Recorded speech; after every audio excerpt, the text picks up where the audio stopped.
হেফাজতে ইসলাম বাংলাদেশ শুধু দাবি করবে না, সকল মাসলাকের মানুষের পূর্ণ সমর্থন হেফাজতের প্রতি আছে।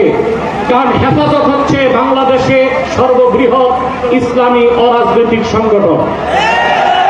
আজ আমি এই জনতার পক্ষ থেকে, বাংলাদেশের কোটি কোটি মুসলমানের পক্ষ থেকে হেফাজতের সম্মানিত আমিরের কাছে বলবো, হেফাজত রাজনীতিতে যাবে না, কিন্তু রাজনীতি নিয়ন্ত্রণ করতে হবে। 53 বছরের ইতিহাস আমাদের কলঙ্কিত। আলেম ওলামা পীর মাশায়েখ আর মাদ্রাসা ছাত্রদের পবিত্র রক্তে পা রেখে তারা ক্ষমতায় যায়, আর ক্ষমতায় যে ইসলাম ও মুসলমানকে চ্যালেঞ্জ করে। এই সুযোগ আর দেওয়া হবে না। অনতি বিলম্বে বিতর্কিত নারী কমিশনের সমস্ত প্রস্তাব বাতিল করলেই হবে না। যে নারী নামের হিজড়াগুলোই দুঃসাহস করেছে, গ্রেফতার করে তাদেরকে আইনে দেওয়া হয়।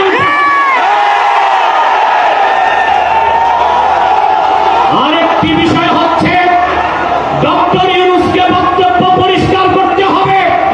16 বছর ভারতীয় আধিপত্যবাদের বিরুদ্ধে আমরা রক্ত দিয়েছি। সর্বপ্রথম সকল প্রকার শিরক, কুফর, রামবাম, নাস্তিক আর ভারতীয় আধিপত্যবাদ ও ফ্যাসিবাদের বিরুদ্ধে রক্ত উৎসর্গ করেছে শাপলা চত্বরে হেফাজতের আলেম ওলামা কর্মীরা। সেই আন্দোলনের আগ্নেয়গিরিতে 5ই আগস্ট ছাত্র জনতা আগুন ধরিয়েছে শুধু। অতএব আলেম ওলামাকে বাদ দিয়ে কোনো সিদ্ধান্ত মেনে নেওয়া হবে না। ডক্টর ইউনূস সাহেব পরিষ্কার করুন, মানবিক করিডোরের নামে বাংলাদেশকে ইন্দো প্যাসিফিক অঞ্চলে যুদ্ধের দিকে ঠেলে দিবেন না। আমরা ভারতকে সাহায্য করেছি।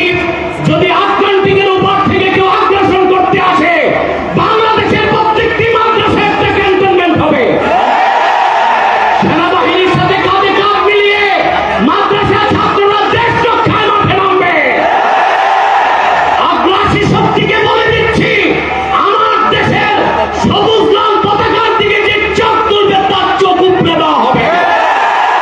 আমার বাংলার কোন 1 ইঞ্চি মাটিতে আগ্রাসনের থাবা বসাবে, সেই কালো হাত ভেঙে দেওয়া হবে। বিদায় লগ্নে আরো 3টি দাবি আমাদের পক্ষ থেকে।